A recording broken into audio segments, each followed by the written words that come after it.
mi nombre es Tabata Tomás Watler, yo soy interna universitaria de la Universidad Autónoma de Centroamérica y hoy vamos a hablar sobre el tema de manejo de intoxicaciones en la edad pediátrica. Entonces, de cronograma vamos a tener la introducción, donde vamos a hablar de la definición, la epidemiología en Costa Rica y en diferentes países, la evaluación, síndromes toxicológicos, cómo reconocerlos y cuáles son, el manejo en general de las intoxicaciones, prevención, recomendaciones y la conclusión. Entonces, iniciamos. ¿Qué es un tóxico? Pues un tóxico va a ser una sustancia que depende de dos variables, ¿verdad? De la concentración que alcanza en el organismo y el tiempo que suceda, que puede actuar sobre sistemas biológicos, causando alteraciones morfológicas, funcionales o bioquímicas. Generalmente puede traer consigo efectos nocivos que van a ser desde leves, como irritación gástrica, hasta mortales. Entonces, la intoxicación aguda va a ser el conjunto de procesos fisiopatológicos desencadenados, por el tóxico, que igual va a ser un agente físico, químico, biológico y va a causar una lesión en el organismo. Entonces, ¿por dónde puede entrar este tóxico? Vamos a tener la ingesta, que es lo más común, casi que el 68% de los casos, la inhalatoria y también vamos a tener la exposición por oftálmica o por piel. También se habla que puede haber intoxicación por la vía parenteral y también por picaduras por animales ponzoñosos, por ejemplo, como los alacranes. Entonces, la epidemiología. Sabemos que las intoxicaciones agudas es un problema de salud creciente pública en todos los países, especialmente en las edades pediátricas, porque ocupa el puesto de las primeras 10 causas de morbimortalidad. Entonces, la Organización Mundial de Salud informó que los niños y los adultos jóvenes representaron aproximadamente el 13% de la población mundial mortalidad atribuida a intoxicaciones accidentales. Entonces, más del 50% van a ocurrir en niños menores, especialmente menores de 5 años, van a ser accidentales y siempre la ingesta va a ser la forma más habitual de exposición, como habíamos mencionado anteriormente. Los niños pequeños van a tener más riesgo a que sean accidentales y ya los niños más grandecitos va a ser con un fin intencional, ya sea suicida o más bien por toxicomanía. Y por último, los fármacos globalmente es el tipo más frecuente implicado.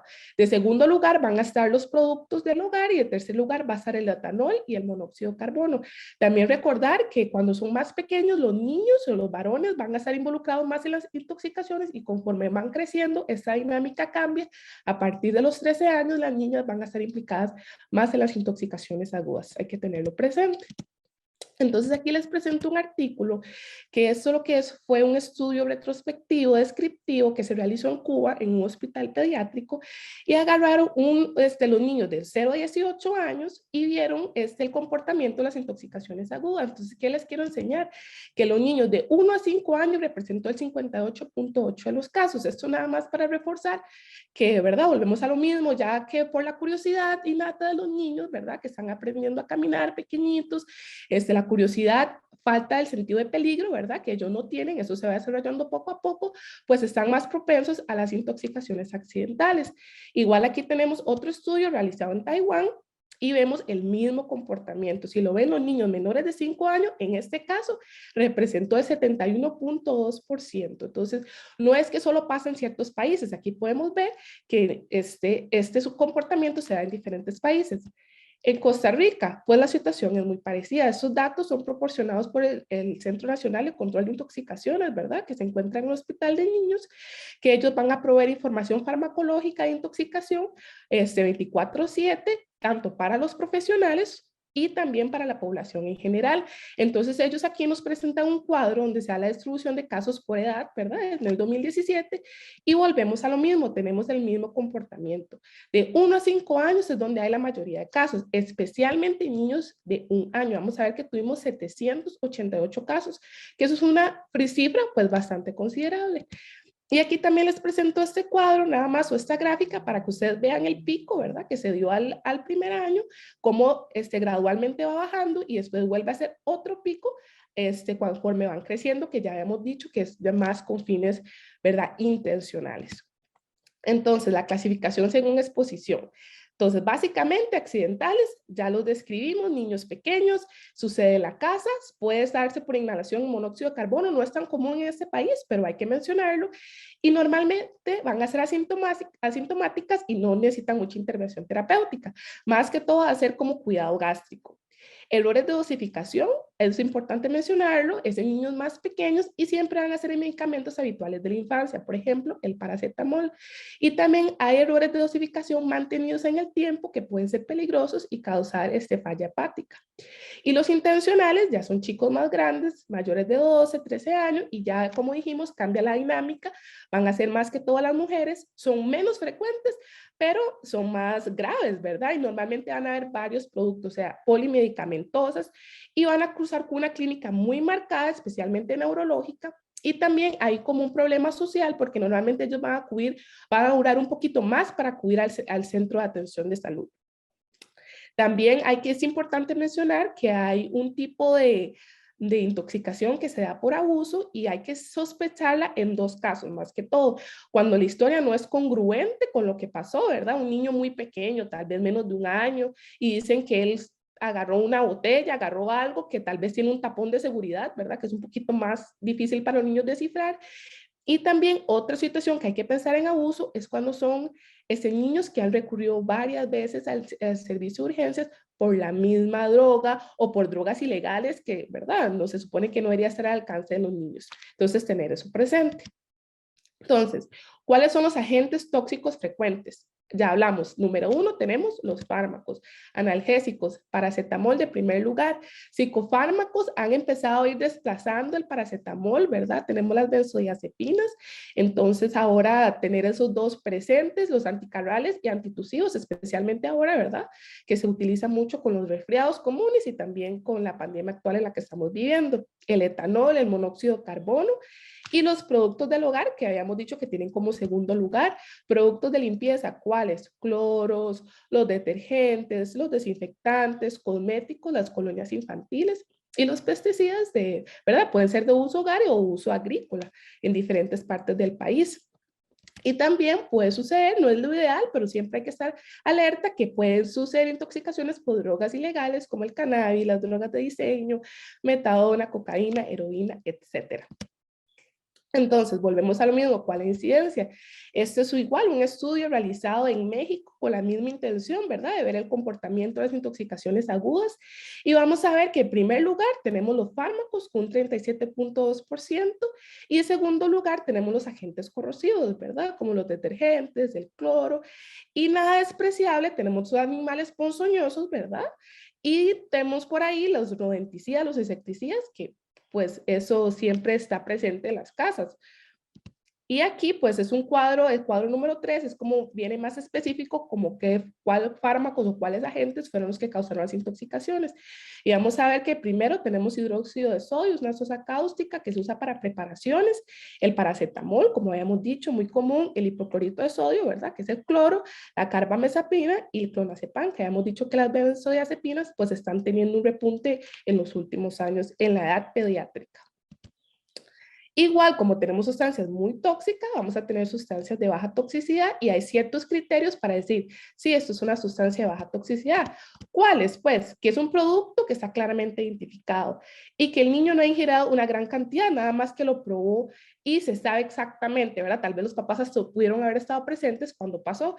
Y eso es importante, que la etiqueta del producto no tiene señal de alguno peligro. De hecho, casi todas, ¿verdad? Estar establecidos que digan esto no es tóxico, dice inclusive en caso de ingesta, haga eso y esto y esto.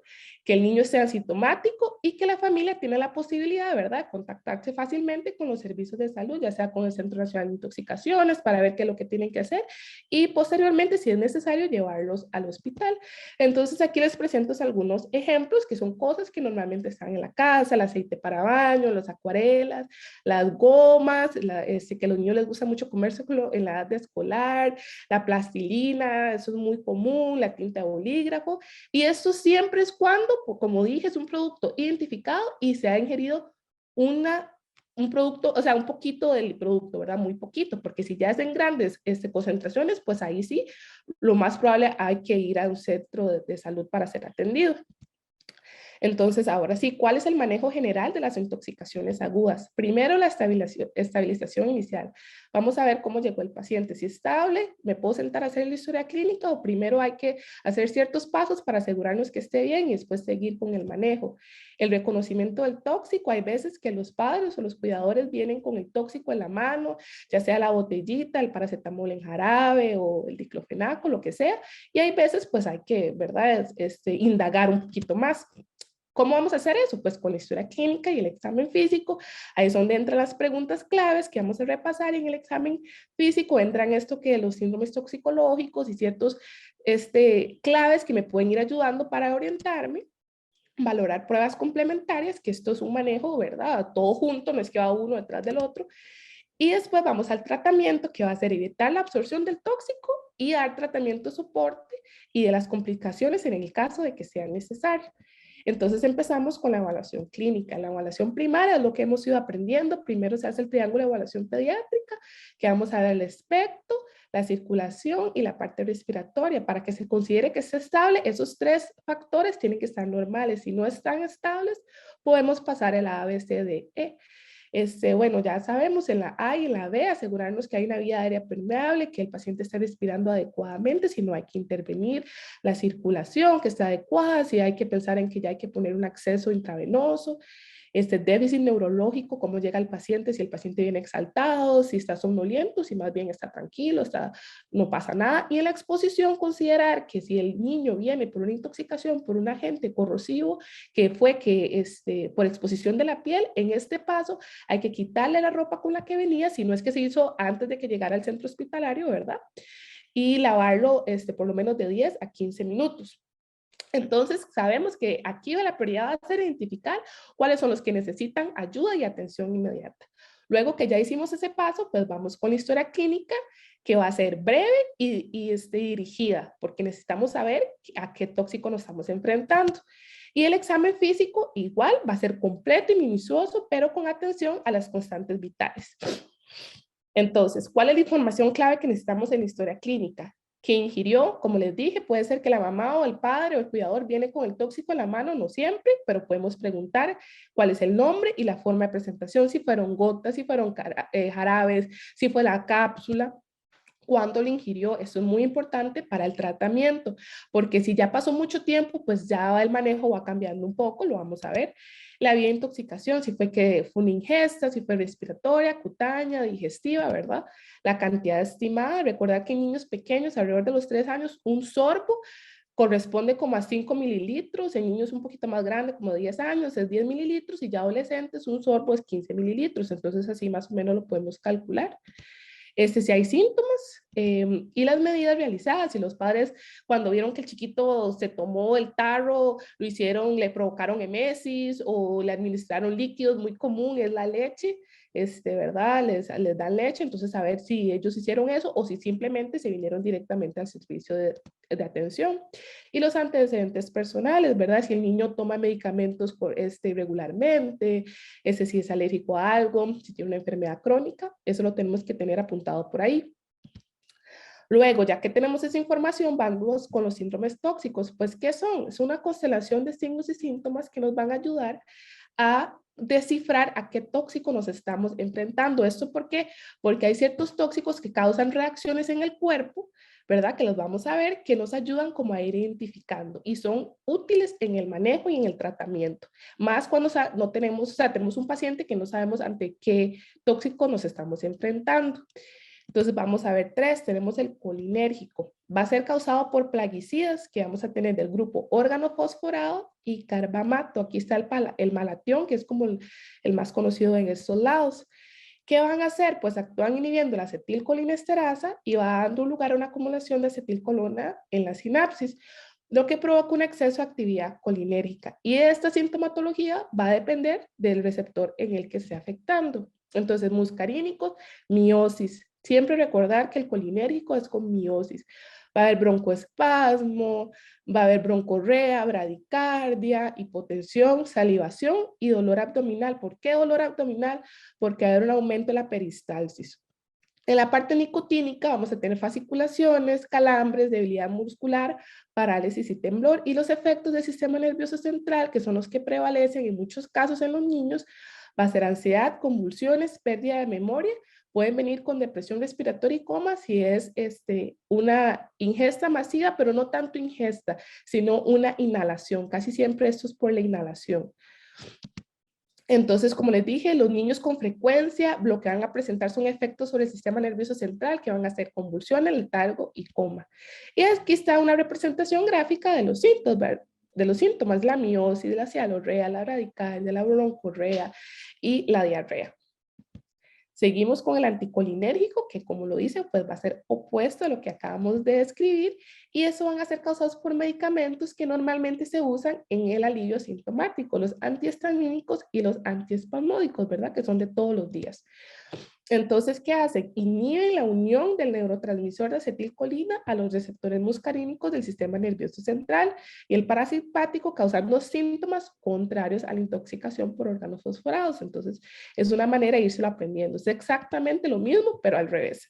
¿Cuáles son los síntomas periféricos? Entonces, ya no es bradicardia, sino es taquicardia. Hipertermia, midriasis, ¿verdad? Es al revés, mucosa seca, enrojecimiento de la piel, disminución de los ruidos intestinales y retención urinaria. Y también va a tener síntomas centrales, que va a ser delirio, confusión, ansiedad, agitación. Habíamos visto que el otro era más como coma, letargo, somnolencia.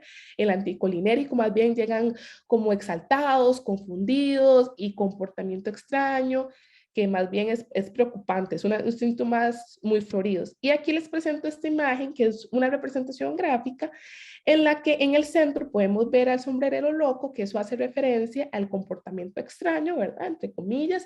Vamos a ver que tienen marcado el corazón, que hace referencia a la taquicardia, tiene las pupilas dilatadas, no sé si lo pueden ver, pero por lo menos en la parte superior, si ven una imagen clara donde habla sobre la midriasis, habla sobre el vértigo.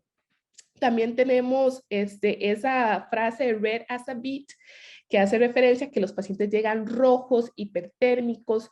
En la parte inferior tenemos el huesillo, que es dry as a bone, que los pacientes llegan secos, ¿verdad? Y también en las otras, la imagen está acompañado de medicamentos que lo causan. Ahí tenemos abajito los antihistamínicos, especialmente los de primera generación, y también otros síntomas que lo acompañan, ¿verdad? Ahí está el baño, que más bien es al revés, no hay diarrea, sino hay retención, y que también no van al baño, que hay retención urinaria. Entonces es una forma divertida, ¿verdad? Pero también que nos ayuda a recordar cuáles son los síntomas de este síndrome anticolinérico. Y por último les voy a comportar el hipnótico sedante. Entonces, ¿quién lo causa? Pues las benzodiazepinas, los barbitúricos, etanol y los anticonvulsivos. Ahí les pongo como un niño pensante porque llegan como somnolientos, un poco desorientados. Y la clínica, como les dije, bradilalia, ataxia, incoordinación. Cuando hay toxicidad severa, inclusive pueden llegar con estupor y coma. Entonces, hay una diferencia entre el hipnótico sedante y el opiáceo, porque se dice que no hay hipoventilación y no hay miosis. Entonces, esa es la manera en la que yo puedo, pues, diferenciarlo. Entonces, se le conoce como un coma con signos vitales normales. ¿Esto qué quiere decir? Que el niño llega como desorientado, somnoliento, que se ve como que no está bien, pero a la hora de tomar los signos vitales en la evaluación primaria están bien o tal vez ligeramente disminuidos, pero no tanto como estarían si tengo una intoxicación por opioides. Y aquí dice que específicamente los niños con sobredosis de benzodiazepinas van a presentar ataxia y somnolencia. La depresión respiratoria se encuentra con menos frecuencia, como ya había dicho anteriormente. Entonces, ahora sí, ¿cuáles son los exámenes complementarios que le puedo hacer a los pacientes que vienen intoxicados? Entonces, empezamos con el laboratorio, la analítica sanguínea, hemograma completo, fusión renal y hepática en caso de intoxicación por paracetamol, gasometría. Esto es importante porque hay que ver si el paciente viene con una acidosis metabólica, si tiene un año en GAP aumentado. Hay intoxicaciones que la aumentan, como la intoxicación por etamol, o la disminuyen, como por intoxicación por litio y bromuro. Electrolitos, siempre es importante tenerlos por ahí, las pruebas de coagulación y la glicemia igual, porque hay intoxicaciones que cursan con hiperglicemia y otras que cursan más bien con hipoglicemia. El análisis toxilógico Aquí aclarar que lo más importante siempre es que el paciente esté estable, ¿verdad? Y más adelante, pues se puede hacer el análisis toxicológico y vamos a tener, se puede hacer en diferentes pruebas, pero lo más común es en sangre y en orina. En sangre es como lo más idóneo porque es un análisis cuantitativo y directamente proporcional al grado de intoxicación. Esto es más que todo en intoxicaciones por paracetamol, que es importante saber como la cantidad exacta que hay en sangre, porque eso se maneja diferente. Inclusive hay un normograma que se llama Romac-Matthew, en el que él tiene dos variables, ¿verdad? Que es el tiempo transcurrido de la ingestión y la cantidad, ¿verdad? Que se ve en plasma, y con eso podemos ir descifrando si va a haber daño hepático o si más bien el niño está a salvo, ¿verdad? Estamos bien.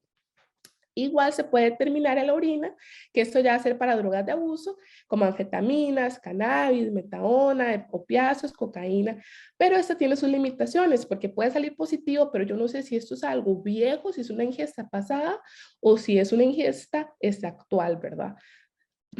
Y de gabinete vamos a tener radiología, radiografía de tórax, si hay sospecha de que se inhaló una sustancia irritativa que nos puede haber causado una neumonitis química, si hay sospecha de edema. Y la radiografía de abdomen también nos sirve para si se ingirió sustancias radiopacas. Por ejemplo, cuando se ingieren los comprimidos de hierro, eso es muy común, entonces si ellos se los ingieren, se puede ir a la perfección en una radiografía de abdomen.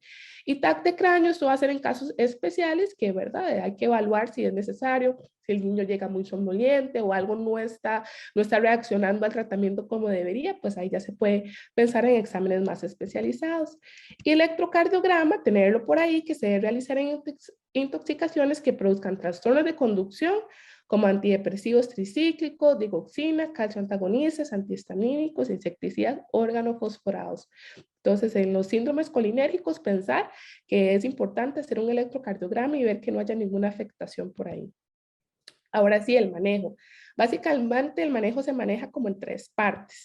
Entonces, primero, evitar o disminuir la absorción del tóxico, que eso se va a hacer con la descontaminación gástrica o la descontaminación de la piel y de los ojos. Dos, que va a ser antagonizar el tóxico con algo que se conoce como los antídotos. Y tres, aumentar la eliminación, que también se puede hacer en casos excepcionales. Entonces, ¿qué se hace en la descontaminación cutánea oftálmica? Como lo habíamos mencionado, pues si existe un contacto, se debe realizar cuanto antes. Entonces, se hace en la evaluación primaria. Entonces, si tengo un contacto oftálmico, lavado abundante, puede ser con agua, con solución salina del 0.9% durante 20 minutos. Ahí hay un ejemplo, ¿verdad? Y no restregar, nada más lavar, ¿verdad? Para evitar que haya una lesión. Si hay contacto cutáneo, se retira la ropa, se lava la piel con agua, y si no se ha hecho antes de que llegara el paciente, pues cuando se hace en un hospital, el personal, la idea es que esté protegido adecuadamente, ¿verdad? Y ahí pues un niño lavándose las manos. Entonces, sí recordar que los niños presentan mayor riesgo de sufrir toxicidad sistémica porque las sustancias aplicadas en la piel, bueno, los niños tienen más superficie corporal en relación al peso, y además la piel está mejor vascularizada e hidratada, que va a favorecer la absorción. Entonces, tener eso, que los niños están como más exentos a que se absorba más rápido las sustancias que son aplicadas en la piel. En la descontaminación gastrointestinal, solo está indicada en casos que se cumplan las premisas siguientes. Entonces, uno, que se trata de una verdadera intoxicación, ¿verdad? Ya vimos que hay sustancias de baja toxicidad, en que el niño solo lo prueba y más bien es el cuidador que se asusta un montón y la verdad no necesita llegar a este nivel de hacerle una descontaminación gastrointestinal. Han transcurrido menos de 2 hoas. Se dice 2 horas, pero preferiblemente es 1 hora tras la ingesta, al menos que el paciente tenga ahí una situación especial que se puede considerar hacerlo. Y también que no hay riesgo de aspiración o se solventa mediante el aseguramiento de la vía aérea. Todos estos métodos de descontaminación gastrointestinal que voy a mencionar a continuación, siempre nos tenemos que asegurar que el paciente esté alerta, consciente. Si el paciente está somnoliento, no estamos seguros de qué es lo que está pasando, mejor es asegurar la vía aérea, porque por estar después descontaminando la descontaminación gastrointestinal podemos causar que broncoaspire y se nos puede ir fuera de control algo que se pudo haber pues prevenido anteriormente. Entonces, ¿cuál tenemos de primero? La emesis inducida. Esto ya no se hace y tampoco se recomienda. Antes se hacía con algo que se llama el jarabe de ipecacuana, que tiene como un componente ahí que estimula la zona quimiorreceptora gatillo y hacía que los pacientes vomitaran, pero no se recomienda actualmente.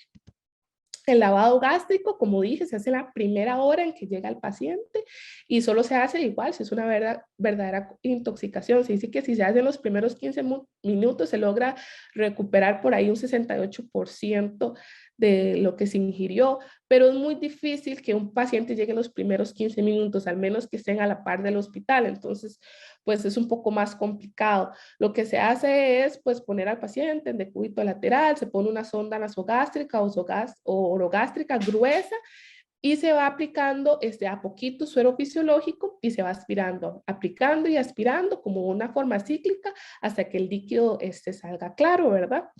Y después vamos a tener el carbón activado, que es un polvo que se le da al paciente y que lo que ayuda es como a absorber los componentes que están en el estómago. Después tenemos la catarsis, que lo que es son sustancias que nos van a ayudar a una evacuación rápida y se pueden usar de la mano con el carbón activado, aunque sí hay como un uso controversial en niños muy pequeños porque puede causar deshidratación y también alteraciones hidroelectrolíticas. Y por último tenemos irrigación intestinal, que va así como entre paréntesis porque se usa igual en casos muy puntuales, especialmente cuando son sustancias que no pueden ser absorbidas por el carbón activado o cuando más bien son sustancias o sea, grandes cantidades de una sustancia, ¿verdad? Entonces esto se da en un fenómeno que se llama los body packers, que es cuando los ponen a los niños, ¿verdad? A tomarse estos comprimidos de cocaína u otras drogas y que es una forma de maltrato y abuso, ¿verdad? Y entonces, para evitar que estos se absorben, se hace una irrigación intestinal con una sustancia especial y ahí sí se pone igual en una sonda nasogástrica, ya no va a ser de forma cíclica, sino es continua hasta que el líquido salga claro. Y el más importante aquí, o el que necesito que se lleven, es el carbón activado. Ese va a ser como nuestro aliado. Entonces, ¿qué es? Pues lo llamamos así como el antídoto universal porque nos sirve para la mayoría de las intoxicaciones. Entonces, es un polvo insoluble creado a partir de la pirólisis de una variedad de materiales orgánicos. Sí hace la acotación que el carbón activado no es que uno agarra el carbón cuando se quemó algo, cuando se le quemó un pan, eso no es, ¿verdad? Es un polvo que está creado y no es una sola sustancia, sino son varias. Entonces, ¿cuál es el mecanismo de acción? Pues primero, va a ser una adhesión directa al tóxico a lo largo de todo el intestino. De segundo, va a favorecer el paso del tóxico hacia la circulación sanguínea a la luz intestinal. Y de tercero, va a bloquear la reabsorción que se produce en la circulación enterohepática. Entonces, ¿qué nos va a favorecer? Que el tóxico se quede ahí y que más bien no se absorba, ¿verdad? Para que no vaya a circulación sistémica. Indicaciones, la idea igual, esto siempre va a ser en la primera hora de la ingesta. Sí hay situaciones en las que se puede considerar que se haga después. Y la dosis va a ser 1 gramo por kilogramo y por vía oral. Algunas veces la vía oral es limitada en niños pequeños porque el carbón activado no se ve lindo. No huele, pero igual al ver que es negro y que es grumoso, los niños como que hacen la cara de que no quieren, ¿verdad? Entonces también se puede poner por sonda nasogástrica en el caso que haya algún rechazo muy marcado hacia el carbón activado.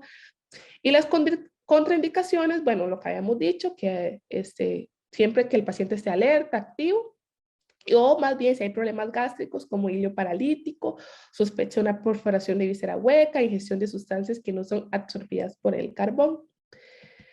Entonces, una vez que tenemos esto, también podemos hacer uso de los antagonistas específicos. ¿Qué hacen ellos? Pues anulan la disminución de la toxicidad, ¿verdad? Al inhibir su acción en el órgano diana, transformándolo en un metabolito inactivo o más bien favoreciendo su eliminación. Están indicados en casos muy seleccionados. Entonces, casi siempre lo primero que vamos a hacer va a ser la descontaminación. Los antagonistas en casos muy específicos. Y aquí les presento un cuadro con el tóxico y el antídoto a la par, que lo vamos a ir viendo poco a poco. Entonces, primero puse acetaminofén, porque es lo más común. Vamos a tener el antídoto N-acetilcisteína, que nos ayuda a mantener o reponer las reservas de glutatión agotadas en el hígado. La atropina, que vamos a tener la fisostigmina, que va a inhibir la acetilcolinesterasa y aumenta el nivel de acetilcolina, tanto en el sistema nervioso central como en el sistema nervioso periférico, que nos va a ayudar con los síntomas.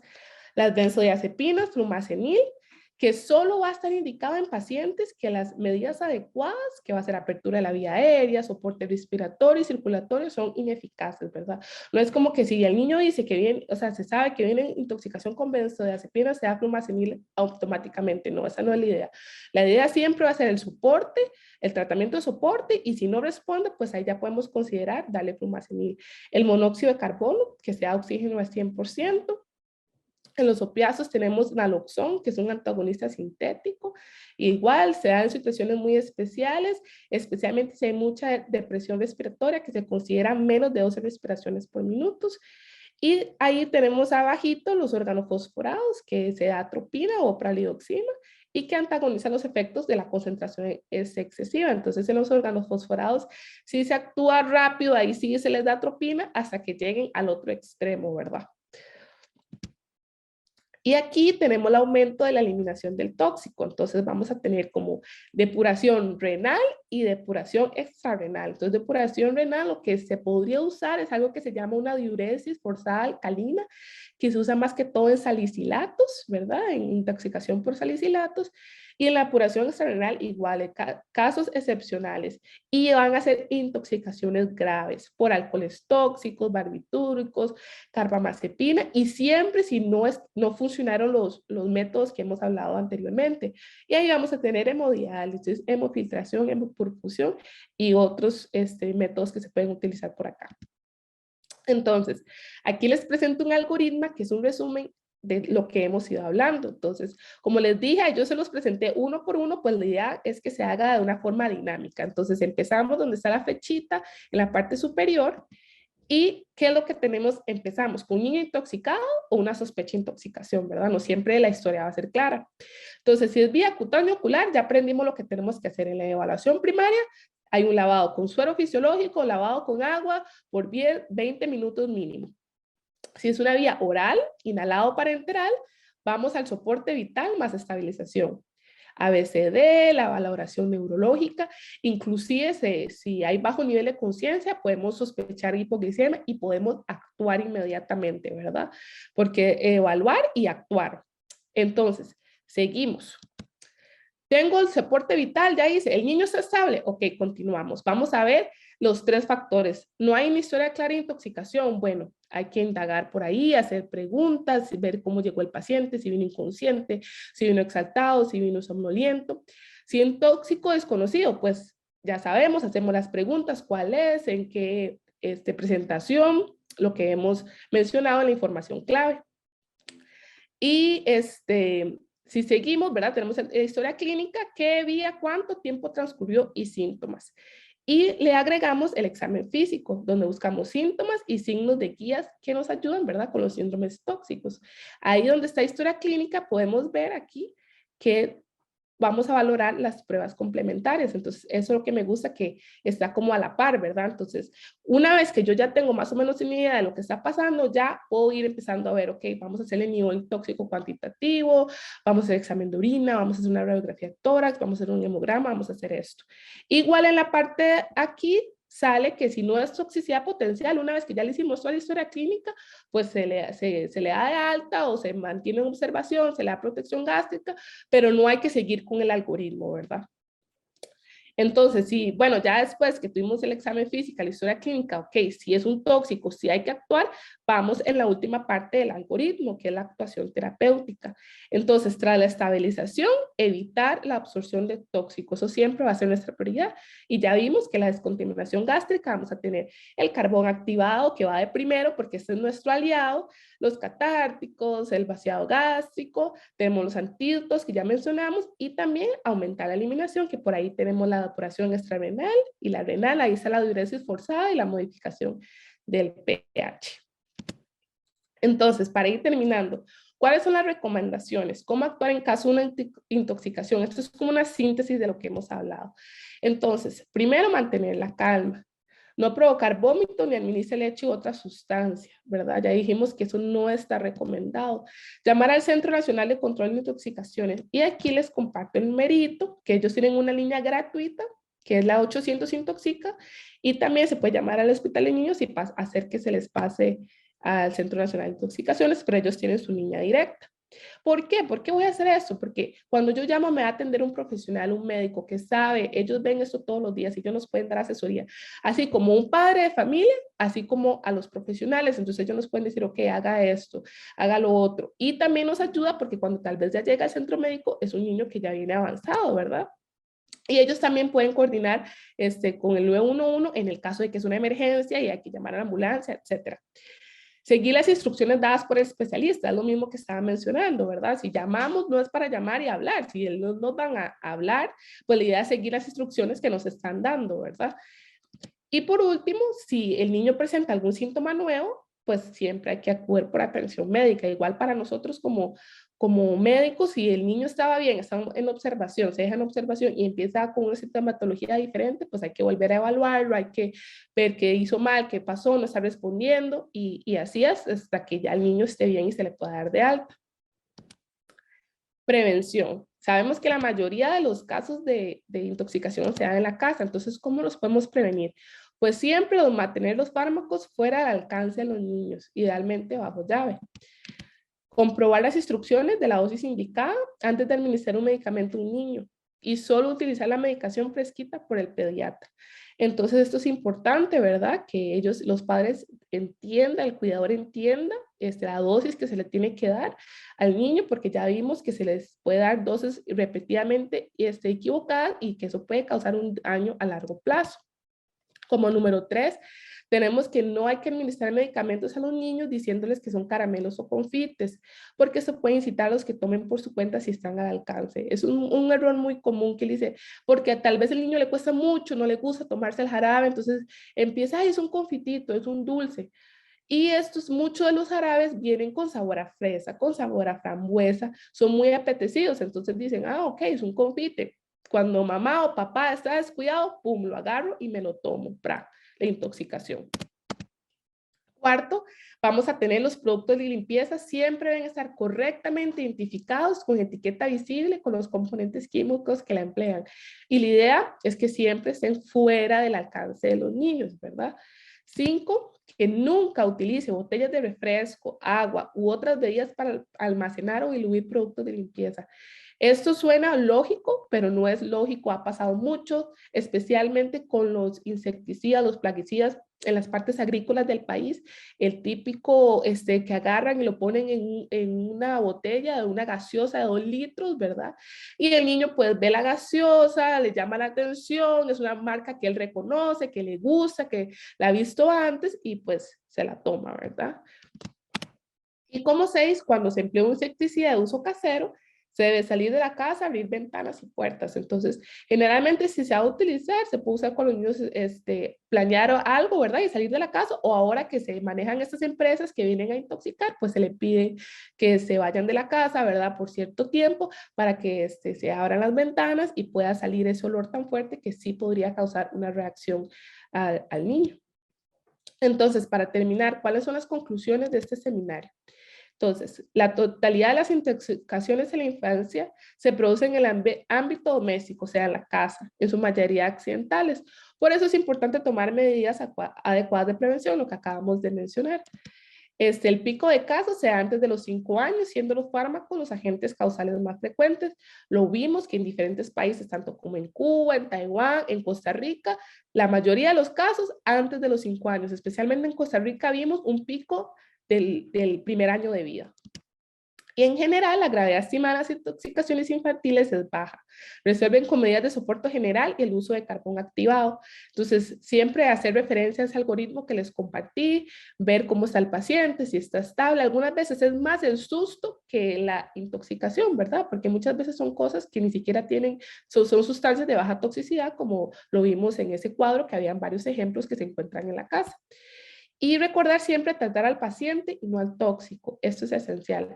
Algunas veces por reconocer el cuadro, decir, uy, sí, un solo tiro le voy a dar el antídoto, le voy a dar, lo voy a antagonizar, y el paciente no está bien. Entonces siempre recordar que la evaluación primaria, asegurarnos que el paciente esté estable.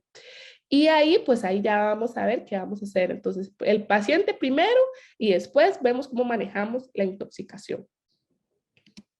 Aquí les comparto mi bibliografía, está la información sobre el perfil epidemiológico, que todo eso está en el Centro Nacional de Intoxicaciones, que lo pueden encontrar en su página, de sus redes sociales y también la página oficial que tienen, y también los estudios que les compartí se encuentran por acá.